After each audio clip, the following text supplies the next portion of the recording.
السلام عليكم ورحمة الله وبركاته.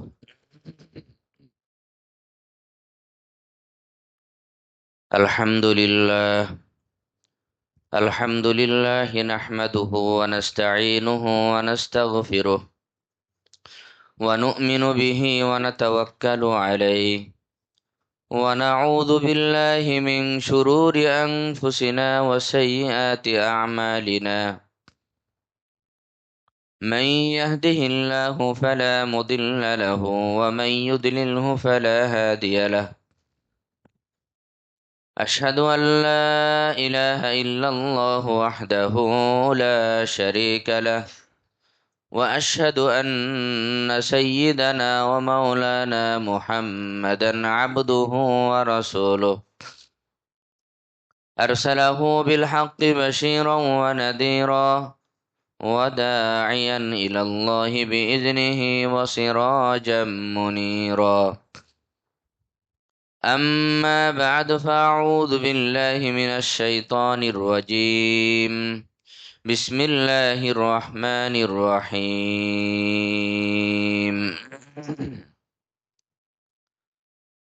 وأحسن كما أحسن الله إليك إن الله يحب المحسنين. وقال النبي صلى الله عليه وسلم: إن الله يرفع بهذا الكتاب أقواما ويضع به آخرين. آمنت بالله صدق الله العلي العظيم وصدق رسوله النبي الكريم، ونحن على ذلك لمن الشاهدين والشاكرين والحمد لله رب العالمين. সকলেই পড়ি আল্লাহুম্মা সাল্লি আলা সাইয়্যিদিনা মাওলানা মুহাম্মদ কামা সাল্লাইতা আলা ইব্রাহিম ওয়া আলা আলি ইব্রাহিম ইন্নাকা হামিদুম মাজিদ। আল্লাহুম্মা বারিক আলা মুহাম্মাদিন ওয়া আলা আলি মুহাম্মদ كما باركت على إبراهيم وعلى آل إبراهيم إنك حميد مجيد. اللهم صل على محمد وعلى آل محمد وأنزله المقعد المقرب عندك يوم القيامة. الحمد لله. আল্লাহ তাআলার বড় মেহেরবানি, যিনি আমাদেরকে জুমার দিনে সালাতুল জুমা আদায়ের উদ্দেশ্যে আল্লাহর ঘর মসজিদে আসার, বসার, দিনই কিছু আলোচনা করার, শোনার তৌফিক দিয়েছেন। কালিমাত শুকর আদায় করি, আলহামদুলিল্লাহ।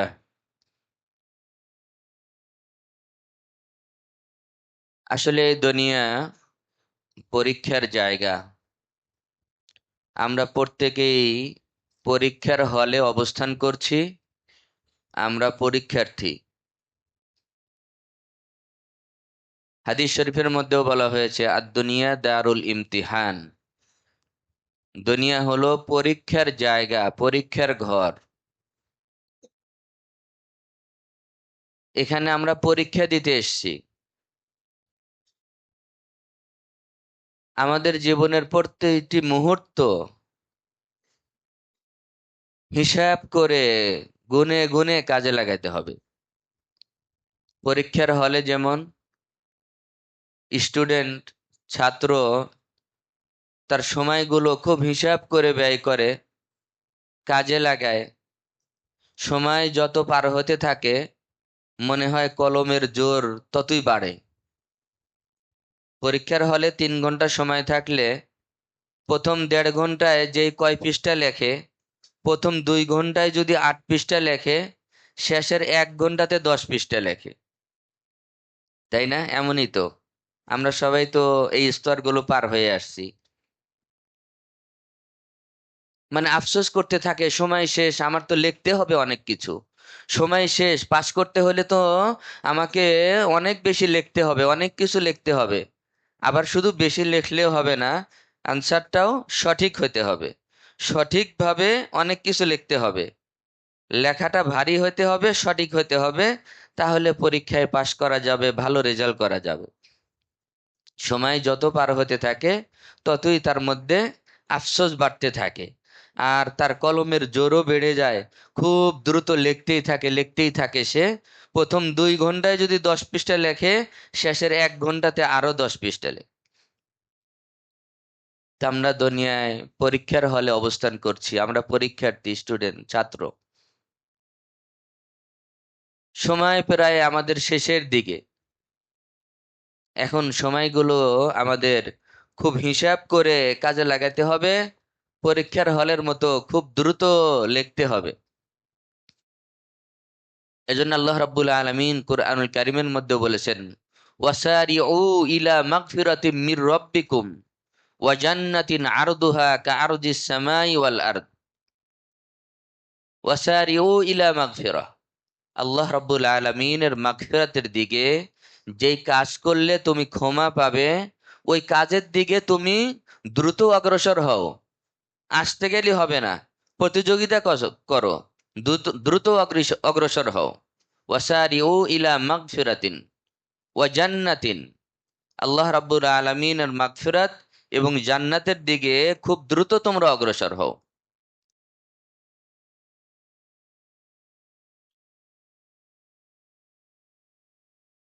তো দুনিয়া পরীক্ষার হল, আমরা পরীক্ষার মধ্যে আছি।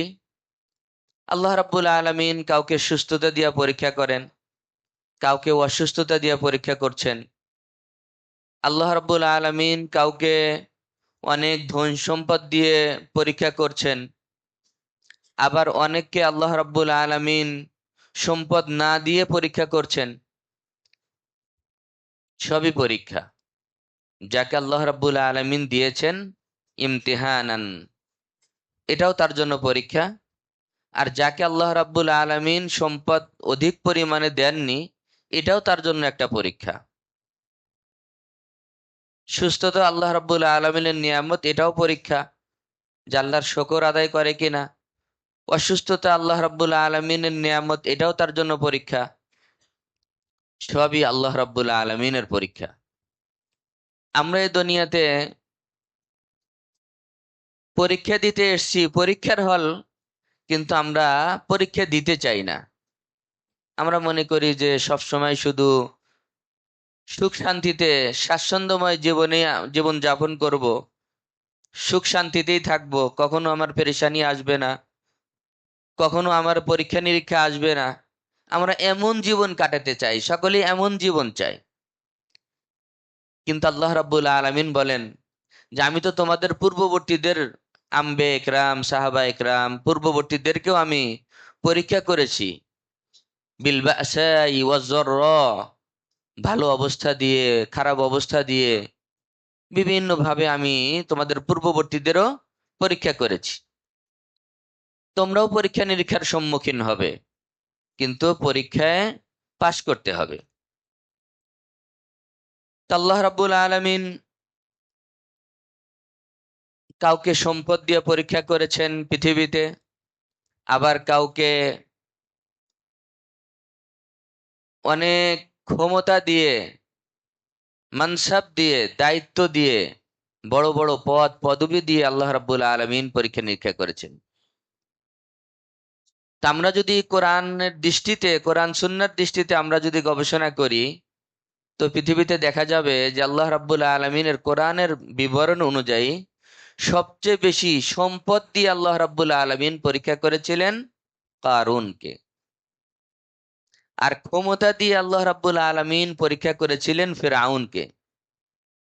এত লম্বা সময় ক্ষমতায় ছিল, যে এত লম্বা সময় ক্ষমতায় আর কেউ ছিল না। লম্বা সময় ক্ষমতায় থাকার কারণে ফাহাসারা ফানাদা ফাকালা আনা রব্বুকুমুল আলা, সব মিশরবাসীকে একত্র করে একদিন বক্তব্য দিল। বক্তব্য সে বলল, ফানাদা ফাকালা আনা রব্বুকুমুল আলা, আমি শুধু রব না, আমি তোমাদের সবার বড় রব।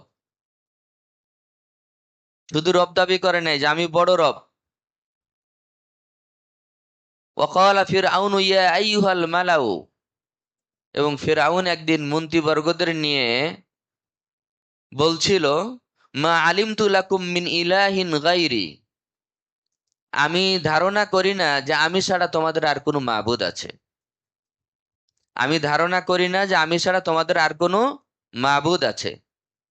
সূরা কাসাস আয়াত নম্বর 38, 39, 40। ফাআউকিদ লি ইয়া হামানু আলা তিনি, তার বিশেষ একজন মন্ত্রী হামানকে বলল যে তুমি মাটি দিয়ে একটা সিঁড়ি তৈরি করো। মুসা যে রবের কথা বলে, আমি একটু মুসার রবকে দেখব, অবগত হব যে কোথায় থাকে সে। ফাআউকিদ লি ইয়া হামানু আলা তিনি ফাজআল লি সরহা লাআল্লি আত্তালিউ ইলা ইলাহি মুসা ওয়া ইন্নী লাআযুন্নুহু মিনাল কাযিবিন। আমি তো মুসাকে একেবারে মিথ্যুক মনে করি। সে যে রবের কথা বলে, এটা মিথ্যা কথা। আমি একটু তার রব সম্পর্কে অবগত হব, তো আমার জন্য এ ধরনের একটা সিঁড়ি তৈরি করো। ওয়াস্তাকবারা হুয়া ওয়া জুনুদুহু ফিল আরদি বিগাইরিল হক। ওয়াস্তাকবারা হুয়া ওয়া জুনুদু, অহংকার প্রকাশ করলো সে এবং তার সৈন্যবাহিনী সবাই আল্লাহর এই জমিনে অন্যায়ভাবে। ওয়াযান্নু আন্নাহুম ইলাইনা লা ইউরজাউন। ওয়াযান্নু, সে ধারণা করলো, আন্নাহুম ইলাইনা লা ইউরজাউন, যে তারা আমার দিকে প্রত্যাবর্তনশীল হবে না, আমার দিকে ফিরে আসবে না, আমার কাছে তাদের আসতে হবে না। এটা তাদের দৃঢ় ধারণা ছিল।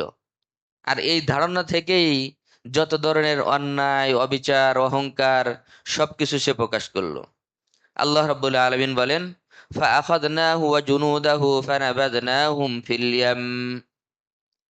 ফাআখাযনাহু ওয়া জুনুদাহু, এই অহংকারের কারণে আমি তাকে এবং তার সৈন্যবাহিনী, মন্ত্রীবর্গ সবাইকে আমি ধরলাম। ফানাবাযনাহুম ফিল ইয়াম, আমি তাদেরকে সমুদ্রে নিক্ষেপ করলাম, সমুদ্রে নিবদ্ধিত করলাম। ফানদুর কাইফা কানা আকিবাতুয যালিমিন, তোমরা দেখো যে এই পৃথিবীতে যারা জালেম ছিল, জালেমদের যুগে যুগে পরিণতি কি হয়েছিল। আল্লাহ তাআলা কোরআনুল কারীমের মধ্যে জায়গায় জায়গায় এই কথাটি বলেছেন, সিরু ফিল আরদ ফানদুরু কাইফা কানা আকিবাতুয যালিমিন, সিরু ফিল আরদি ফানদুরু কাইফা কানা আকিবাতুল মুজরিমিন, সিরু ফিল আরদি ফানদুরু কাইফা কানা আকিবাতুল মুকাদ্দিবিন। বিভিন্ন ভাবে আল্লাহ রাব্বুল আলামিন বলেছেন যে তোমরা জমিনে বিচরণ করো, সফর করো, ভ্রমণ করো শিক্ষার জন্য, আর দেখো যে যুগে যুগে যারা আমাদের নবী রসুলদের মিথ্যাবাদী সাব্যস্ত করেছিল, তাদের পরিণতি কি হয়েছিল। আবার আল্লাহ অন্য জায়গায় অন্য শব্দে বলেন, ফানদুর কাইফা কানা আকিবাতুল মুজরিমিন, অপরাধীদের পরিণতি কেমন হয়েছিল একটু দেখো। আল্লাহ তাআলা আরেক জায়গায় বলেন, ফানদুর কাইফা কানা আকিবাতুয যালিমিন, জালেমদের পরিণতি কি হয়েছিল যুগে যুগে, এটা তোমরা দেখো। এই আয়াতের আলোকে মুফাসসিরিনে ইকরাম লেখেন যে জমিনের মধ্যে বিচরণ করা, সফর করা লিল ইবরা, উপদেশ গ্রহণের উদ্দেশ্যে, উপদেশ গ্রহণের উদ্দেশ্যে, ইবরত নেওয়ার জন্য, সবক নেওয়ার জন্য, নিজের ঈমান বিশ্বাসটাকে আরো বৃদ্ধি করার জন্য জমিনের মধ্যে বিচরণ করা, সফর করা জরুরি। আমি গত জুমায় বলেছিলাম যে বিশ্বাসের তিনটি স্তর আছে, ইলমুল ইয়াকিন, আইনুল ইয়াকিন, হাক্কুল ইয়াকিন। জেনে একটা বিশ্বাস, আল্লাহ নবী বলেছেন, কোরআন হাদিসে পড়েছি, জেনেছি, বিশ্বাস করলাম। আইনুল ইয়াকিন, চোখে দেখলাম কোরআনের ওই জিনিসটি, দেখে আমার যে বিশ্বাসটা হলো, ওই বিশ্বাসের থেকে এই বিশ্বাসটি আরো দৃঢ়। কারণ নবী আম্বিয়া আলাইহিস সালাতু ওয়াস সালাম ওনারাও দেখতে চেয়েছেন। ইব্রাহিম আলাইহিস সালাম দেখতে চেয়েছেন, রব্বি আরিনি কাইফা তুহিল মাউতা, আল্লাহ আমাকে একটু দেখাও তুমি কিভাবে মুর্দাকে জিন্দা করো। মুসা আলাইহিস সালাতু ওয়াস সালাম আল্লাহ রাব্বুল আলামিনকে দেখতে চেয়েছেন, কিন্তু আল্লাহ রাব্বুল আলামিন বললেন, এই দুনিয়ার এই চোখ দিয়ে, এই চর্ম চোখে আমাকে দেখা যাবে না। ওয়ালাকিন ইনদুর ইলাল জাবাল, তুমি তুর পাহাড়ে ওঠো, পাহাড়ের দিকে তাকাও, পাহাড় দেখো।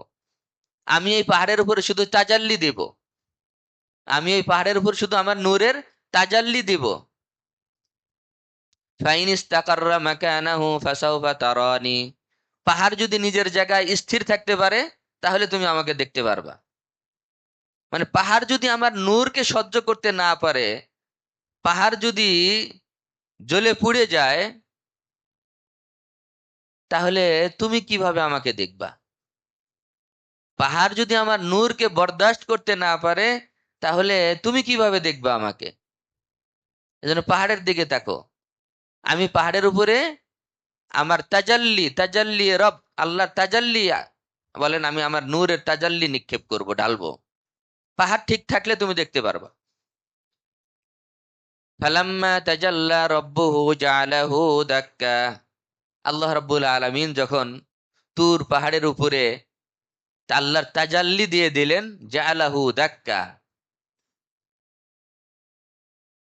পাহাড় স্থির থাকতে পারলো না, পাহাড় পুড়ে গেল। ওয়াখাররা মূসা সাইকা। মূসা আলাইহিস সালাতু ওয়াস সালাম বেহুশ হয়ে পড়ে গেলেন। মূসা আলাইহিস সালাতু ওয়াস সালাম বেহুশ হয়ে পড়ে গেলেন। এরপরে যখন হুঁশ আসলো, জ্ঞান ফেরার পরে মূসা আলাইহিস সালাম বললেন, সুবহানাক, আল্লাহ তুমি পূত পবিত্র।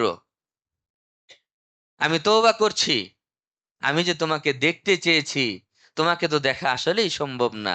আমি তওবা করছি, আল্লাহ তুমি পূত পবিত্র, সুবহানাকা। আলহামদুলিল্লাহ, আল্লাহ তাআলার মেহেরবানি, আল্লাহ রাব্বুল আলামিন এই তুর পাহাড় জাবালে তাজাল্লিকে আল্লাহ রাব্বুল আলামিন এই সচক্ষে দেখার তৌফিক দিয়েছেন। 5 ঘন্টা 10 মিনিট শুধু তুর পাহাড়ে উঠতেই লেগেছে।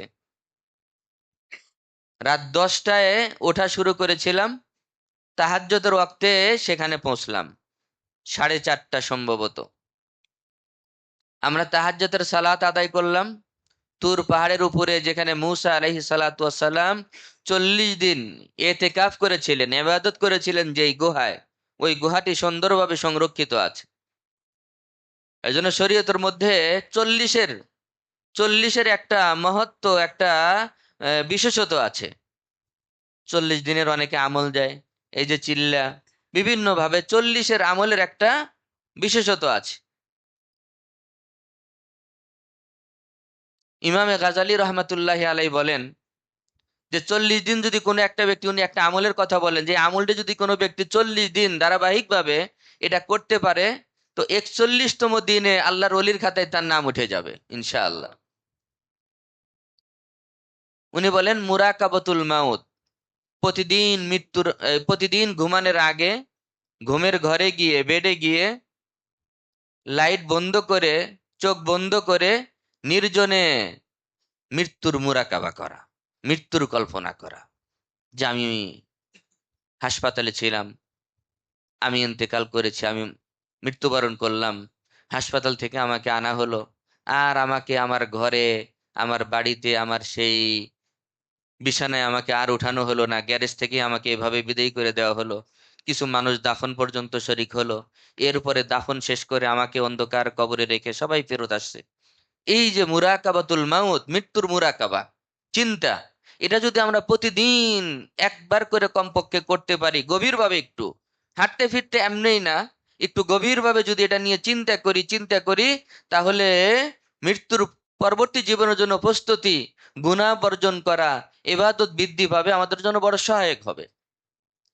তিনি বলেন যদি কেউ যদি 40 দিন এই রাত্রে এই কাজ কেউ করতে পারে, এবং মুহাসাবাতুল আমাল, আমলের মুহাসাবা যদি করে, যে আজকে ঘুম থেকে ওঠা থেকে নিয়ে এই ঘুমানো পর্যন্ত সারাদিন আমি ভালো কাজ বেশি করেছি নাকি মন্দ কাজ বেশি করেছি, গুনাহের কাজ বেশি করেছি, এটা একটা হিসাব করবে মনে মনে।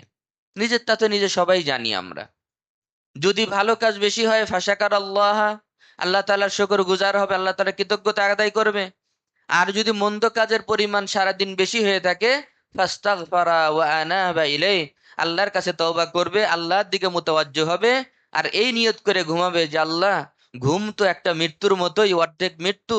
এই ঘুমের পরে যদি তুমি আমাকে পুনরায় আগামীকাল জীবন দাও, তাহলে আগামী দিনে আমি বেশি বেশি নেক আমল করব, গুনাহ বর্জন করব, এই নিয়তে ঘুমালাম। ইমামে গাজালি রহমাতুল্লাহ আলাই লেখেন, 40 দিন যদি কেউ এইভাবে করতে পারে, তাহলে আশা করি 41তম দিনে আল্লাহর ওলির খাতায় তার নাম উঠে যাবে। সম্ভব না ইনশাআল্লাহ? মাঝে মধ্যে হলেও করব, তাহলে আখেরাতকে স্মরণ হবে, আমাদের মনে থাকবে, কবরের মৃত্যুর কথা আমাদের স্মরণ হবে বেশি। আল্লাহ তাআলা আমাকে আপনাকে সকলকে তৌফিক দান করেন।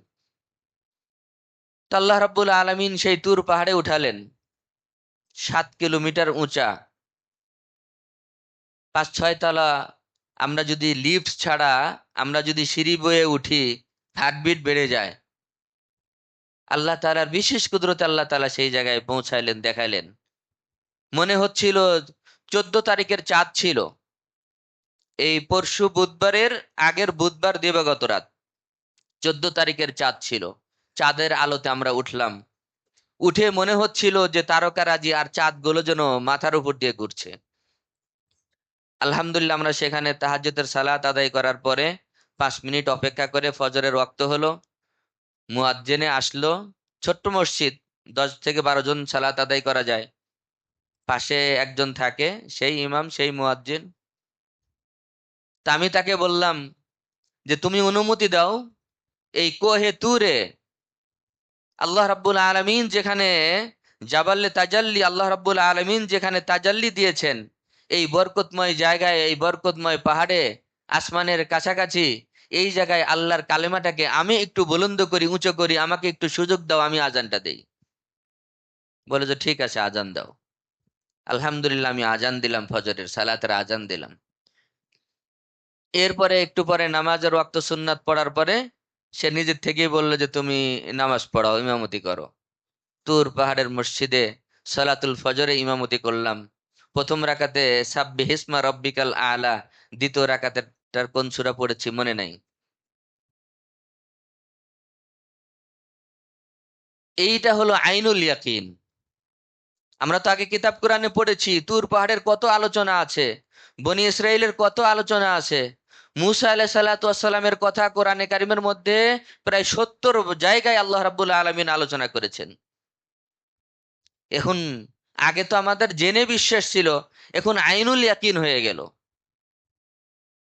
কারুন সম্পর্কে আমরা ছাত্রদেরকে কোরআনে কারিমের তাফসির পড়েছি, পড়াইছি।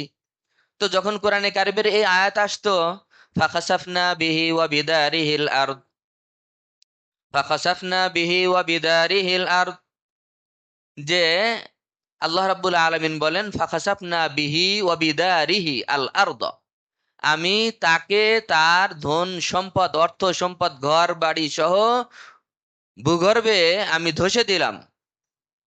তো আমরা তো এইভাবে পড়াইতাম যে আল্লাহ তাআলা কারুনকে অনেক সম্পদ দিয়েছিলেন। কারুন অহমিকা প্রকাশ করেছিল, অহংকারী হয়েছিল, যে কারণে আল্লাহ রাব্বুল আলামিন তাকে ধ্বংস করে দিয়েছেন, বাস শেষ। কিন্তু এখন দেখে আসার পরে সেই কারুনের সেই ধ্বংসস্তূপ, কি পরিমাণ যে সম্পদের মালিক ছিল, না দেখলে এটা অনুমানই করা যাবে না। সব ধ্বংসস্তূপে পরিণত হয়ে আছে, কবরের মতো। কোথাও 10 ফিট নিচু হয়ে আছে মাটির থেকে, কোথাও মাটির উপরে সমান হয়ে আছে, কোথাও 15 ফিট গভীর হয়ে ধসে গেছে সবকিছু, বিশাল এক এরিয়া সহ। এবং এই পুরা এরিয়ার মধ্যে এখন আর কোনো সবুজ শ্যামল কোনো গাছও উৎপাদন হয় না, কিছুই হয় না। এখানে কোনো ঘর বাড়িও কেউ করে না, এটাকে আলাদা করে বিশাল একটা এরিয়া আলাদা করে রাখে।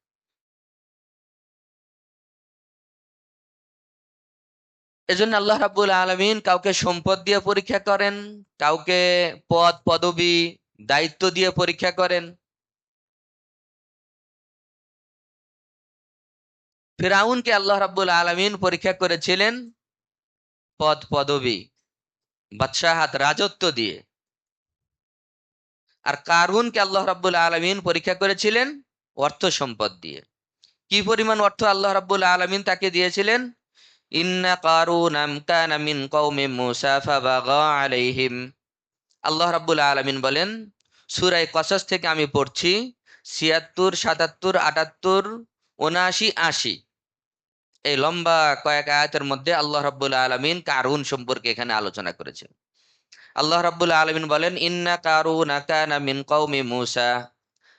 কারুন মূসা আলাইহিস সালাতু ওয়াস সালামের সম্প্রদায়ের অন্তর্ভুক্ত ছিল। এবং সহির বর্ণনা অনুযায়ী কারুন মূসা আলাইহিস সালাতু ওয়াস সালামের আপন চাচাতো ভাই ছিল।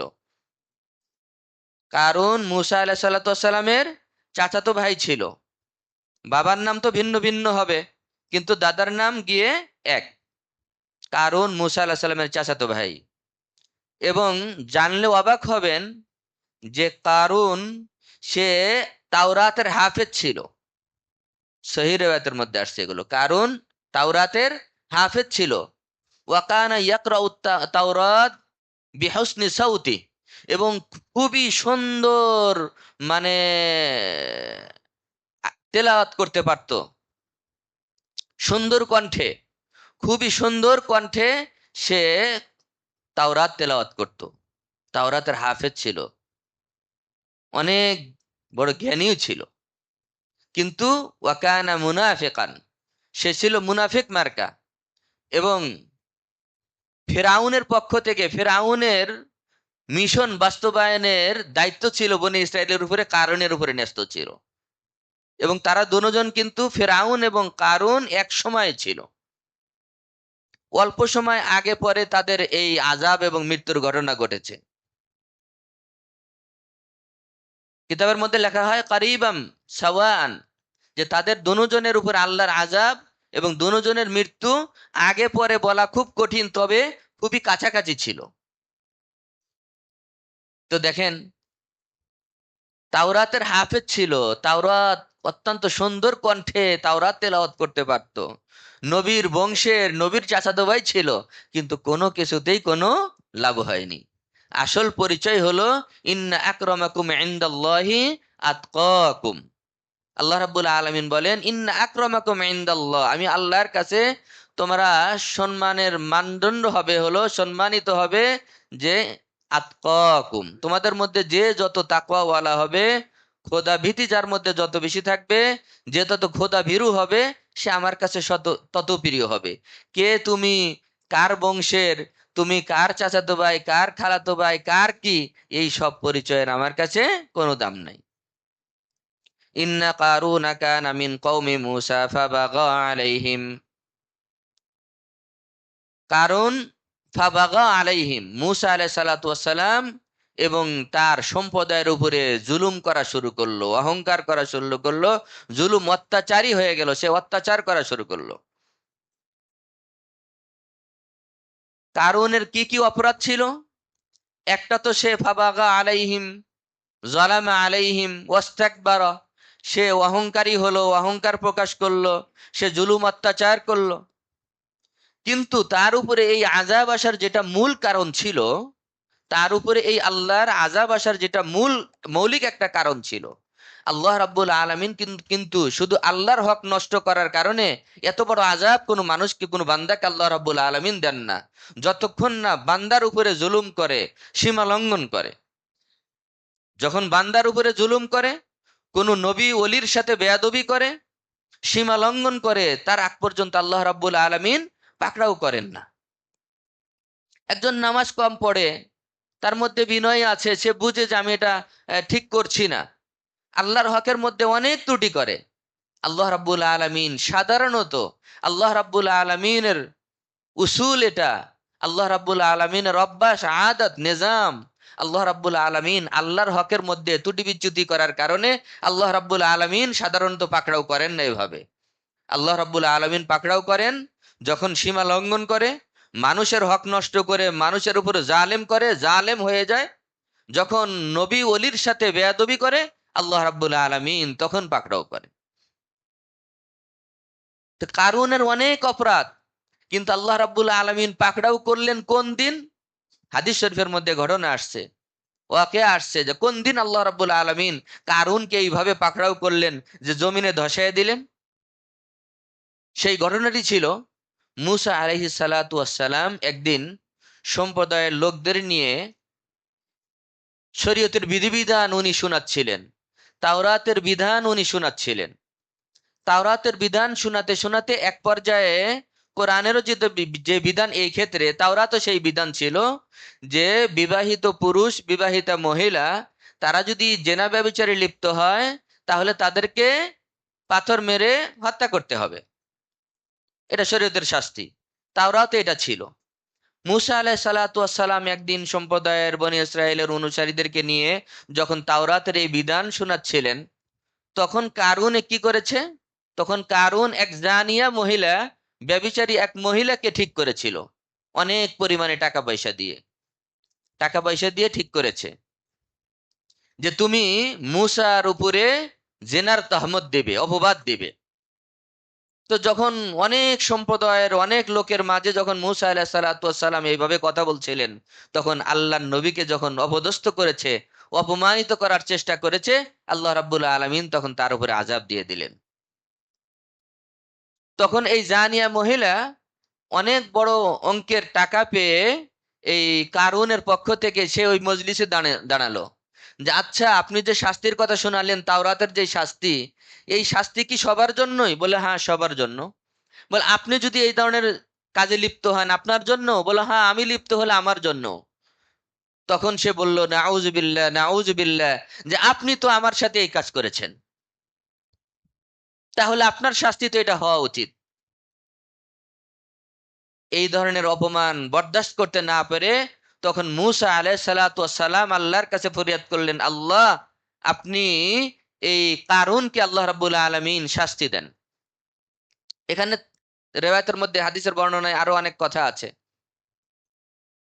তখন ওই জানিয়া মহিলাকে মুসা আলাইহিসসালাম বললেন যে তুমি আল্লাহর নামে কসম করে শপথ করে বলো যে আমি এই কাজ করেছি কিনা। এমন ভাবে আল্লাহ রাব্বুল আলামিনই তো দিবেন, এমন ভাবে মুসা আলাইহিস সালাম জিনিসটি বলেছেন আর তার দিলের মধ্যে লেগে গেছে। আর সে ওই মুহূর্তে একটু পরেই সে সত্য কথা প্রকাশ করে দিল যে না, আসলে আপনি আমার সাথে এমন কিছু করেননি, কারণ আমাকে অনেক সম্পদ দিয়ে আপনার বিরুদ্ধে এই মজলিসের মধ্যে আপনাকে ছোট করার জন্য, এই কথা বলার জন্য আমাকে প্রস্তুত করেছিল। তখন মুসা আলাইহিস সালাম বদদোয়া করলেন। বদদোয়া করার পরে আল্লাহ রাব্বুল আলামিনের পক্ষ থেকে ওহী আসলো। আল্লাহ রাব্বুল আলামিন বললেন যে আমি জমিনকে হুকুম দিয়েছি, জমিন এই মুহূর্তে তোমার কথাই শুনবে। আমি জমিনকে হুকুম দিয়েছি, জমিন এখন তোমার কথা শুনবে, তুমি যেভাবে জমিনকে নির্দেশ দাও সেভাবেই হবে। তখন মুসা আলাইহিস সালাম জমিনকে উদ্দেশ্য করে বলেছিলেন, ইয়া আরদু খুজিহি, হে জমিন, তুমি কারুনকে পাকড়াও করো। জমিন, তুমি কারুনকে পাকড়াও করো। ওই রাত্রেরই ঘটনা। ফাখাসাফনা বিহি ওয়া বিদারিহিল আরদ, ফাখাসাফনা বিহি ওয়া বিদারিহিল আরদ। আল্লাহ রাব্বুল আলামিন বলেন ফাখাসাফনা বিহি ওয়া বিদারিহি আল আরদ, আমি তাকে এবং তার সম্পদ ঘরবাড়ি সহ তাকে আমি ভূগর্ভে মিশিয়ে দিলাম, ধ্বংস করে দিলাম। এজন্য আল্লাহ রাসূল সাল্লাল্লাহু আলাইহি ওয়াসাল্লাম হাদিস শরীফের মধ্যে বলেছেন, যে ব্যক্তি আমার কোন ওলির সাথে দুশমনি প্রকাশ করবে, মান আদা লি ওয়ালিয়ান ফাকাদ আযানতুহু বিল হারব, মান আদা লি ওয়ালিয়ান ফাকাদ আযানতুহু বিল হারব। আমার কোন ওলিকে, আল্লাহর ওলিকে, আমার প্রিয় বান্দাদেরকে যে কষ্ট দিবে, আমার প্রিয় বান্দাদের সাথে যে দুশমনি পোষণ করবে, ফাকাদ আযানতুহু বিল হারবি, আমি তার বিরুদ্ধে যুদ্ধের ঘোষণা করে দিলাম। এজন্য এইসব বিষয়ে খুব সতর্ক, খুব সতর্ক। আল্লাহ রাব্বুল আলামিন আল্লাহর হক নষ্ট করার কারণে ওইভাবে পাকড়াও করেন না যত না আল্লাহ রাব্বুল আলামিন পাকড়াও করেন মানুষকে কষ্ট দিলে, বান্দার হক নষ্ট করলে, জালেম সেজে গেলে, সীমা লঙ্ঘন করলে আল্লাহ রাব্বুল আলামিন পাকড়াও করেন। আল্লাহ রাব্বুল আলামিন কারুনকে এভাবে পাকড়াও করলেন। আল্লাহ রাব্বুল আলামিন কারুনকে কি পরিমাণ সম্পদ দিয়েছিলেন? আল্লাহ রাব্বুল আলামিন বলেন, ওয়া আতাইনাহু মিনাল কুনুজি মা ইন্না মাফাতিহাহু লাতানু বিল উসবাতি উলিল কুওয়া। আমি তাকে এত সম্পদ দিয়েছিলাম যে তার সম্পদের চাবি বহন করতে বিল উসবাতি উলিল কুওয়া, শক্তিশালী অনেক পুরুষ, অনেক লোক লাগতো তার এই সম্পদের শুধু চাবি বহন করতে। লম্বা তাফসিরের সময় নাই, তাফসিরের মধ্যে 10 থেকে নিয়ে শুরু করে 70 জন পর্যন্ত বর্ণনা আছে যে বিল উসবাতি কাকে বলা হয়, উসবা কাকে বলা হয়। আল্লাহ তাআলা যে কোরআনে উসবা শব্দ ব্যবহার করেছেন, যে কারুনের সম্পদের চাবি বহন করতে এক উসবা লাগতো। উসবা বলা হয় কত সংখ্যক জামাতকে।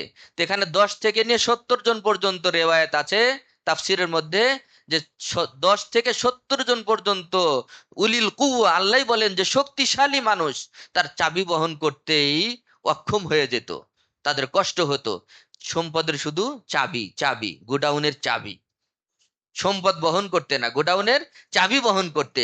কি পরিমাণ আল্লাহ তাআলা সম্পদ দিয়েছে, কিন্তু সে অহংকারী হলো। তখন তাকে বলা হলো, ইদ ক্বালা লাহু কওমুহু লা তাফরাহ ইন্নাল্লাহা লা ইউহিব্বুল ফারিহিন। আমি শুধু সংক্ষেপে কারুনকে উদ্দেশ্য করে তাকে যে 5টি নসিহত দেওয়া হয়েছিল, এই 5টি নসিহত আমাদের জন্য খুবই জরুরি। এই 5টি নসিহত শুধু নম্বর দিয়ে আমি শোনায় দিচ্ছি কোরআনে কারিম থেকে। 1 নম্বর, আল্লাহ রাব্বুল আলামিন তাকে উদ্দেশ্য করে, কারুনকে উদ্দেশ্য করে প্রথম উপদেশ দিলেন আন-নাসাইহাল খামসা, 5টি গুরুত্বপূর্ণ উপদেশ আল্লাহ তাআলা কোরআনে উল্লেখ করেছেন। 1 নম্বরে, লা তাফরাহ ইন্নাল্লাহা লা ইউহিব্বুল ফারিহিন, অহংকার প্রকাশ করো না, দম্ভ করো না, অহংকারী হয়ো না। ইন্নাল্লাহা লা ইউহিব্বুল ফারিহিন, অহংকারীকে যে দম্ভ করে আল্লাহ রাব্বুল আলামিন তাকে পছন্দ করেন না। হাদিস শরীফের মধ্যে আসছে, নবী সাল্লাল্লাহু আলাইহি ওয়াসাল্লাম হযরত হারিসাত বিন ওয়াহাব ইবনে খুজাই রাদিয়াল্লাহু তাআলা আন থেকে বর্ণিত, তিনি বলেন, সামিতুন নবিয়্য সাল্লাল্লাহু আলাইহি ওয়াসাল্লাম ইয়াকুল, আমি আল্লাহর নবীকে বলতে একদিন শুনলাম। আল্লাহ রাসূল সাল্লাল্লাহু আলাইহি ওয়াসাল্লাম বললেন, আলা উখবিরুকুম বিআহলিল জান্নাহ, আমি কি তোমাদেরকে জান্নাতের অধিবাসী কেমন হবে একটু বলবো? কে বলছেন? আল্লাহ রাসূল সাল্লাল্লাহু আলাইহি ওয়াসাল্লাম বললেন, জান্নাতবাসী তাদের দুনিয়ায় চাল চলন কেমন হবে, জান্নাতবাসীর কিছু আলামত আমি কি তোমাদেরকে বলবো? সাহাবায়ে কেরাম বললেন, ইয়া রাসূলুল্লাহ বলুন। নবী সাল্লাল্লাহু আলাইহি সাল্লাম বললেন, কুল্লু যায়িফিন মুতাদাইফিন, যারা জান্নাতবাসী হবে তারা দুনিয়াতে বিনয়ের সাথে চলবে, তারা দুনিয়াতে দুর্বল থাকবে। যারা জান্নাতবাসী হবে তারা দুনিয়াতে বিনয়ী হবে, দুর্বল প্রকৃতির লোকগুলোই জান্নাতে বেশি যাবে। তাহলে দুর্বল থাকাই ভালো। আল্লাহ রাসূল আরো বললেন, আলা উখবিরুকুম বিআহলিন নার, আমি কি তোমাদেরকে জাহান্নামবাসী সম্পর্কে বলবো যে জাহান্নামীরা কেমন হবে? সাহাবায়ে কেরাম বললেন, ইয়া রাসূলুল্লাহ বলুন। নবী সাল্লাল্লাহু আলাইহি ওয়াসাল্লাম বললেন, কুল্লু উতুল্লিন জাওয়াদিন মুস্তাকবিরিন, কুল্লু উতুল্লিন, প্রত্যেক অহংকারী, প্রত্যেক অহংকারী এবং যারা অহমিকা প্রকাশ করবে, দম্ভ প্রকাশ করবে, মানুষের উপর জুলুম করবে, জালেম হবে, তারাই জাহান্নামে বেশি যাবে, তারা হবে জাহান্নামী।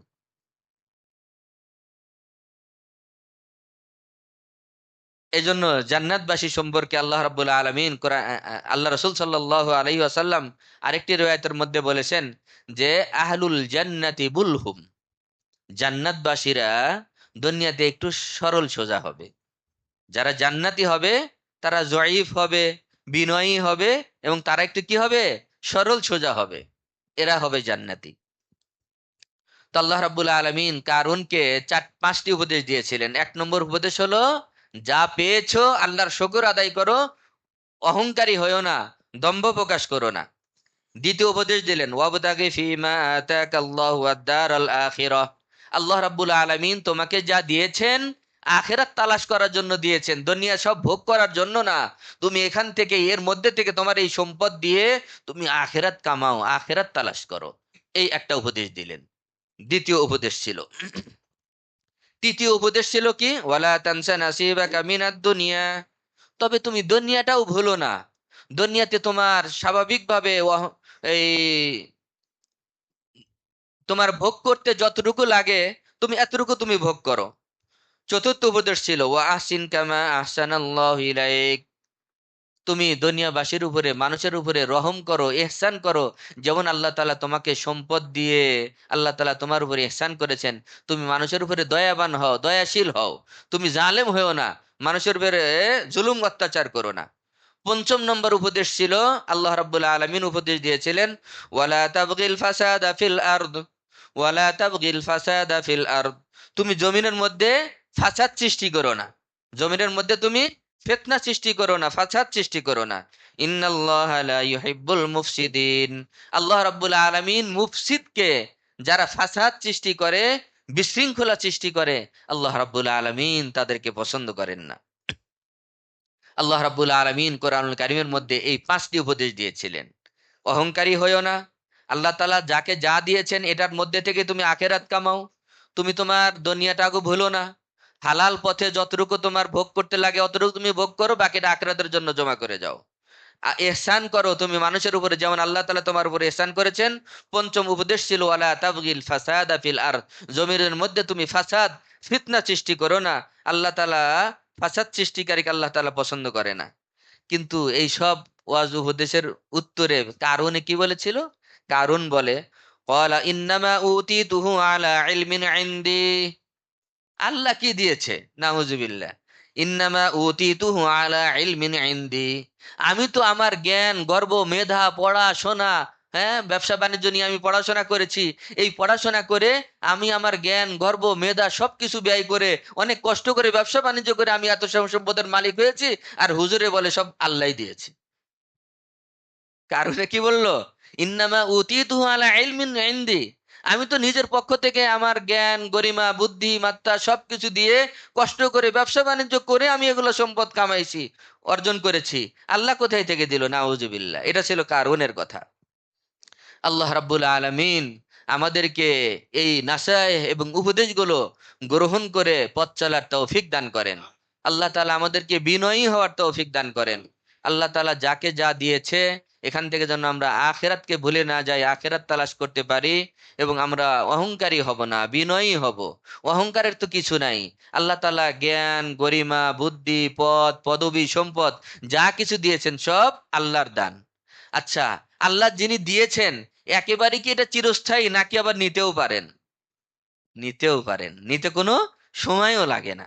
নিতেও পারেন, এটাকে স্থায়ী মনে না করি যে আল্লাহ তাআলা আমাকে দিয়েছেন এটা স্থায়ী, এটা মৃত্যু পর্যন্ত থাকবেই আর যাবেই না, এমনটা না। যিনি দিয়েছেন উনি মুহূর্তেই আমাকে নিঃস্ব করে দিতে পারেন, সব নিয়ে নিতে পারেন।